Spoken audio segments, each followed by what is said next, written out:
കൊളമാവ് പോകുന്ന വഴിക്കാട്ടോ, പാറമട എന്ന് പറഞ്ഞൊരു സ്ഥലത്താണ്. അപ്പോൾ നമ്മളിത് ഇതിലെ വണ്ടിയിൽ പൊയ്ക്കൊണ്ടിരുന്നപ്പോഴാണ് ദേ ഇങ്ങനെ ഇങ്ങോട്ടൊന്ന് ശ്രദ്ധിച്ചത്. അപ്പോൾ ദേ കണ്ടോ, ഇത് കുറേ സാധനങ്ങളുണ്ട് കേട്ടോ, കുറേ സാധനം. നമുക്ക് അങ്ങേ എത്തുന്നോട്ട് തുടങ്ങാനായിട്ട് കണ്ടോ ഈ ചട്ടി, ഇത് കാണാൻ നല്ല ഭംഗിയില്ലേ? ഇത് മരത്തിന്റെ അതേ ഷേപ്പിലല്ലേ ഏട്ടാ? ചേട്ടൻ ഇത് ഇങ്ങനെ ഉണ്ടാക്കിയതാണോ? ആ, ഇത് ഈ മരത്തിന്റെ ഈ മരം കണ്ടോ, ആ മരവും ഈ ചട്ടി തമ്മിൽ സാമ്യല്ലേ? കണ്ടോ, നല്ല ഡിസൈൻ. ഇതിനകത്ത് ഇത് ഇത് മരക്കുറ്റിയാണ്, കാപ്പിയുടെ കുറ്റിയാണ്, അതൊക്കെ ഡിസൈൻ ചെയ്ത് വെച്ചിരിക്കുന്നതാണ്. ഇങ്ങനെ നമ്മൾക്ക് വെക്കാം. പിന്നെ ഇത് കണ്ടോ, ഇത് മുളയല്ലേ ഏട്ടാ?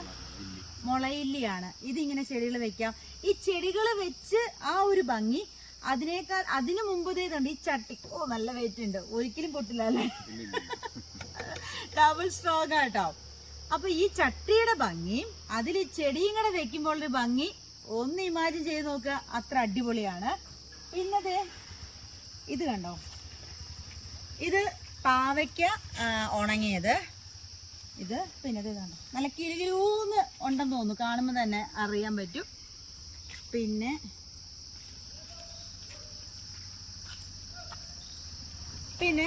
ഇത് കണ്ടോ, മാമ്പഴം. ഇത് മാമ്പഴം, ഇത് പഴുത്ത മാമ്പഴം, ഇത് ചെനച്ച മാങ്ങ. ഇതിങ്ങനെ കീറിയിട്ട് മുളക് പൊടി ഉപ്പും കൂടെ ഇങ്ങനെ വെതറിയിട്ട് ഓ വെള്ളം വരിക. ഇത് ഇങ്ങനെ കഴിക്കാൻ പറ്റിയ പരുവത്തിനുള്ള അല്ലേട്ടാ ചെനച്ച മാങ്ങ. പിന്നെ ഈ മാമ്പഴം ഇത് വീട്ടിലുള്ളത് തന്നെയല്ലേ?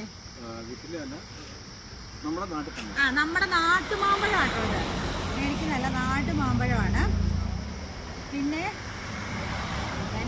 താരം പാവയ്ക്ക, ഇതേ കണ്ടോ അടിപൊളിയായിട്ട്. ഇത് പച്ചപ്പയർ, വള്ളിപ്പയറാണ് കേട്ടോ, അതേ വള്ളിപ്പയർ, അച്ചിങ്ങാപ്പയർ. പിന്നെ കോവയ്ക്ക വീടുകളിൽ നിന്ന് കളക്ട് ചെയ്യുന്ന ഇത് വീട്ടമ്മമാരുടെ കൃഷി. ഇതിനെ കുറിച്ച് ചേട്ടൻ പറയട്ടോ, ഇത് എന്താന്ന്? ഇത് ആ പയർ എന്നായിരുന്നു ചേട്ടാ? ഇത് ബീൻസ് കണ്ടോ, ബീൻസ് കേരളത്തിന്റെ സ്വന്തം ബീൻസ്, കേരളത്തിന്റെ സ്വന്തം ബീൻസ്. ദേ കണ്ടോ, ഇത് കാണുമ്പോൾ തന്നെ ടക്ക് അരിഞ്ഞിട്ട് തോരൻ വെച്ച് കഴിക്കാൻ തോന്നില്ലേ? ഉണ്ട്. ഇതെല്ലാം വീട്ടമ്മമാരുടെ, അവര് വീട്ടിൽ തന്നെ കൃഷി ചെയ്ത് കൊണ്ടുവരുന്ന സാധനങ്ങളാണ്, അവരുടെ വീട്ടമ്മമാരുടെ സാധനങ്ങളാണ് ഇതെല്ലാം. ഓരോരുത്തരുടെ വീട്ടിൽ കൃഷി ചെയ്ത് ഫ്രഷ് ആയിട്ടുള്ള ഐറ്റംസ് ആണ്. പിന്നെ ഇവിടെ നിറച്ചും സാധനങ്ങൾ ഉണ്ടായിരുന്നു കേട്ടോ. ഞങ്ങൾ അങ്ങോട്ട് പോയപ്പോൾ കുറേ സാധനങ്ങളുണ്ടായിരുന്നു. ഇത് തീർന്നാണ്, കാരണം ഒരു എന്താ പറയുക, നമ്മുടെ വീട്ടിൽ തന്നെ ഉണ്ടാക്കുന്ന കൃഷി സാധനങ്ങളാകുമ്പം അതിൻ്റെ രുചിയും കൂടും എന്താ പറയുക, അടിപൊളിയാണല്ലേ. അപ്പോൾ പെട്ടെന്ന് സാധനങ്ങൾ തീരും. അപ്പോൾ ഈ വഴി പോകുന്നവര് ഇവിടെ ഒന്ന് വണ്ടി സൈഡാക്കിയിട്ട് ഈ സാധനങ്ങൾ ഒന്ന് നോക്കി ഇത് വാങ്ങിച്ചോണ്ട് പോകണം. അത്രയ്ക്ക് അടിപൊളിയാണ്, സെറ്റാണ്. ഓക്കെ, ചേട്ടൻ്റെ പേരെന്തായിരുന്നു? അപ്പം സിബിച്ചേട്ടൻ ഇവിടെ ഉണ്ടാവും കേട്ടോ, മൊത്തത്തിലല്ലേ. അപ്പം ഇവിടെയുള്ള സാധനങ്ങളെല്ലാം ഈ ചേട്ടൻ കൃഷി ചെയ്യുന്ന സാധനങ്ങളും വീട്ടമ്മമാര് വീടുകളിൽ കൃഷി ചെയ്യുന്ന സാധനങ്ങൾ കളക്ട് ചെയ്ത് കൊണ്ടുവരുന്ന സാധനങ്ങളുമാണ്. അപ്പം ഉറപ്പായിട്ടും ഒന്ന് വാങ്ങിക്കുക. അപ്പൊ ശരി. പിന്നെ ഇഞ്ചി ഉണ്ട് കേട്ടോ, അതിൽ ഇതെന്ന് പറഞ്ഞതേ കണ്ടോ, ഇത് നമുക്ക് മൈസൂർ ഇഞ്ചിയാണ്. മൈസൂർ ഇഞ്ചി, ഇതേ മുള കണ്ടോ, ഇത് വിത്തിന് വേണ്ടിയിട്ടുള്ള ഇഞ്ചിയാണ് കേട്ടോ. ചാണകമൊക്കെ എല്ലാം സെറ്റാക്കി വെച്ചിരിക്കുക കേട്ടോ. അങ്ങനെ വിത്തിനുള്ള ഇഞ്ചി. ചേമ്പുണ്ട്, നാടൻ ചേമ്പുണ്ട്. കണ്ടടേ, പുഴുങ്ങാം, കറി വയ്ക്കാം. കണ്ടോ, ചേട്ടനെ വിളിക്കുവാണെങ്കിൽ ഇതുപോലെ നാടൻ സാധനങ്ങൾ കിട്ടും.